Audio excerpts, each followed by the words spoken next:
News. I'm Shane Bigham. The army unit that detained Guinea's president is prohibiting government officials from leaving the country until further notice. A military spokesman says Guinea's reopened its land and air borders for commercial and humanitarian reasons. The leader of the army forces says they'll set up a union government to oversee a transition period after they remove the president and dissolve the government.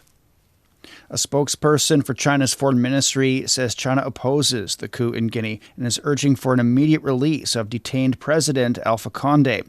Wang Wenbin also called on all parties to exercise restraint and resolve the issue through dialogue.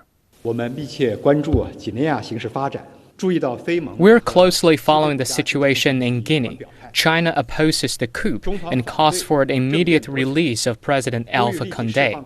We call on and hope all parties can remain calm, bear in mind the fundamental interests of Guinea and its people, resolve relevant issues through dialogue and consultation. The Taliban's announced that the war in Afghanistan is over after the group captured Panjshir.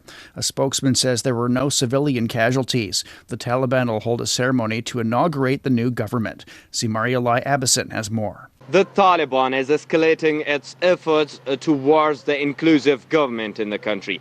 They have sent invitation to the regional countries and some other countries in Europe and also United States and other countries involved and important in regard to Afghanistan's future. And the Taliban also affirmed that they will form the inclusive government, yet the content is over, but the technical issues are remained, according to Taliban spokesperson and now acting Minister for Culture and Information of Afghanistan. Taliban are facing much more challenging and in regard to the formation of the new government, including the ISKP, the resistance, and also economic situation which is already looming, and many more social problems. Yet the Panjshir Valley, according to the Taliban, is fully controlled. So everything is now related to the Taliban. How do they behave and what would it look like if they organize and form the new government in Afghanistan? China's issued a new plan for further developing a cooperation zone for Shenzhen and Hong Kong. The Qianhai Service Industry Cooperation Zone will be expanded to over 120 square kilometers from the current 15 square kilometers. Hong Kong Chief Executive Carrie Lam says the new plan will improve coordination between Hong Kong, Macau, and Guangdong. The economic zone is expected to transform into an engine for high-quality development by 2035. As Australia is struggling to contain its worst wave of COVID-19 infections, leaders of Indigenous communities are appealing for help for the vulnerable. Greg Navarro reports.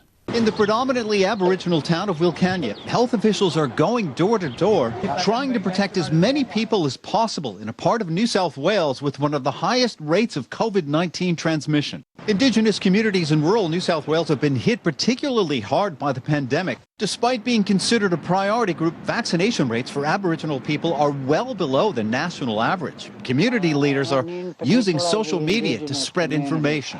I would urge my people, any of you out there, to stay home as much as you can, to monitor your own condition. They are also pleading for more help and resources. These families are not being supported. There is nothing put in place there for them. To be directed to rural parts of the state that remain the most vulnerable. World football governing body FIFA says it's investigating the abandonment of the World Cup qualifier between Brazil and Argentina due to COVID-19. FIFA President Gianni Infantino says more cooperation is needed between clubs and national teams over the release of players for international duty. Brazilian health authorities intervened on Sunday after accusing 4 Argentine Premier League players of violating the country's COVID-19 quarantine rules. They said the Argentine players had made false statements about their previous whereabouts on immigration forms. Brazil's federal police say they've opened a formal inquiry into the actions of the Argentine players who were deported. And that's the news. I'm Shane Bigham.